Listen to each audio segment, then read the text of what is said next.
உண்டு. ராகு கேதுக்கள் அமர்ந்து 21 வயதிலையும் கூட திருமணமாகும், 23 வயதிலையும் திருமணமாகும், 25 வயதிலையும் திருமணமாகும். இது பொதுவான விதி.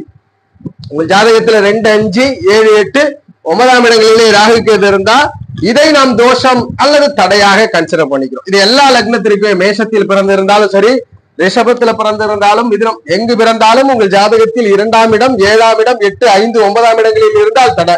இதுல 2, 7, 8 திருமண தடைகளை கொடுக்குது. 5ஆம் இடம் புத்திர பாக்கிய குழந்தை தடைகளை கொடுக்கிறது. அதுபோல ஜாதகத்துல 9ஆம் இடம் வாழ்க்கையில் சக வயதுள்ள நபர்களுக்கு எதெல்லாம் நடந்தாலும், எஜுகேஷனா இருக்கட்டும், ஒரு நல்ல காலேஜ் ஒரு ஸ்டடிஸா இருக்கட்டும், வேலையா இருக்கட்டும், தொழிலாக இருக்கட்டும், பிசினஸ் கரியர் எதுவானாலும், திருமணம் போன்ற வசதி வாய்ப்புகள் எல்லா விஷயங்களுமே தடைப்பட்டிருந்து 9ஆம் இடத்து ராகு கேது. எத்தனை வயசு வரைக்கும் தடை பண்ணும்? எல்லா தடைகளுமே 29 வயது தான், அதிகபட்சம் 30 வயது. அதன் பிறகு தடை நிவர்த்தி. இதுதான் பொதுவாக ராகு கேதுக்கள் தடை செய்யக்கூடிய அமைவு.